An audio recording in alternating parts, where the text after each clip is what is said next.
Welcome back to First Move. Just before the break, we were talking about drought in the Panama Canal and the potential impact on future shipping activities. Peter Sand, Chief Analyst at freight market analytics firm Xeneta, was talking to us and we lost connection. Peter, can I just check that you can hear me?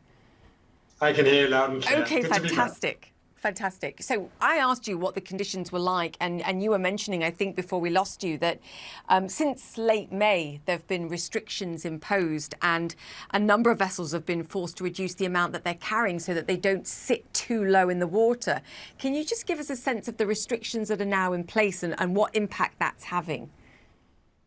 Yeah, in essence, the restrictions that have been in place now for, well, since early month, I think February actually, it started to come down.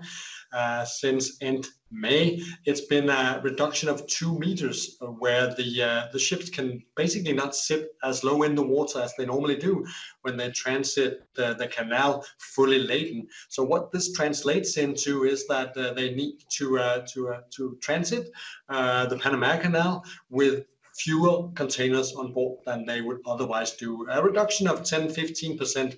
And what this does for shippers with cargo going through the canal is, of course, that it puts pressure on freight rates. So Xeneta freight rates for a key route from Far East into U.S. Gulf Coast that all goes through the Panama Canal is up by $1,000 since end June.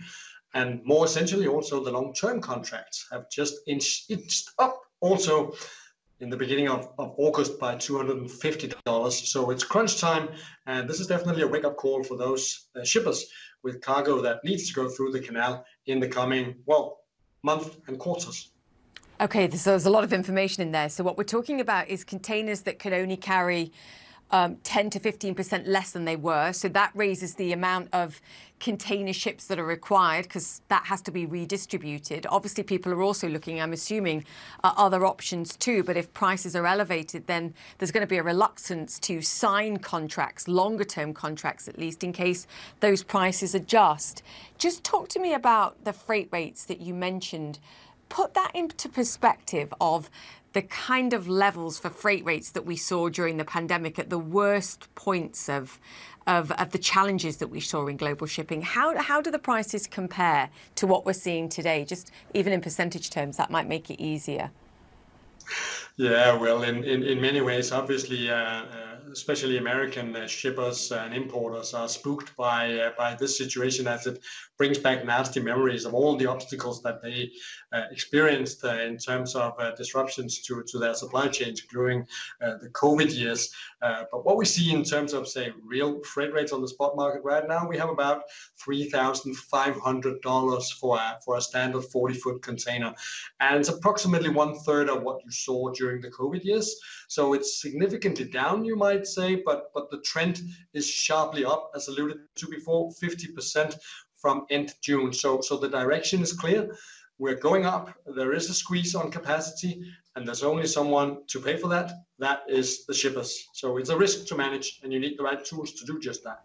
Yeah, it's good to have the comparison today, but to your point, who knows where it's going as these concerns rise. I saw the Canal Authority said that these restrictions could be in place for another 10 months. And I know I was looking at it over the weekend that the water level in one of the 2 lakeways that supplies water to the canal is at a 7-year low. So even when the rainy season starts, that it's not enough of a compensation. How high might these rates get? And what's going to be the knock-on impact, Peter, perhaps to deliveries as we head towards the holiday season? I mean, we're close enough now, perhaps, for that to be a worry for inventories. I think if I may use a sport term, it's a game of 2 halves. We got this second half of the year where we're just about to head into the traditional peak season where a lot of American importers bring in their Christmas goods. So there's definitely a squeeze on rates right now, spot as well as long term. And they may go, well, it's anybody's guess, right? But we've seen an additional $1,000 being put on them right now. We could definitely see another $1,000 in a few weeks or month. And then coming back to the second half of the game, because the problem is really that the water reservoirs are not being filled during the wet season of this year, and they basically arrive then with too little water to basically for the dry season in the first half of 2024. So that's why the Panama Canal authorities announced 10 months of these restrictions. So obviously, all shippers are looking towards alternatives as they fear rates may go even higher. As alluded to, also the long-term contract rates are now also itching up for those that seek to make use of that service. But in the end, there's only 10 big container ships that can transit the canal every single day for the next 10 months. So if anything in terms of demand will go up from here, alternatives will be deployed, whether that's a Suez Canal transit or whether it's air cargo if you're really in a hurry and a need. Yeah, all the slack's been taken out. Peter, great to get your insights. Thank you. We'll keep in touch and you can track progress with us. Peter Sand, Chief Analyst there at Xeneta. Great to have you on, sir, once again.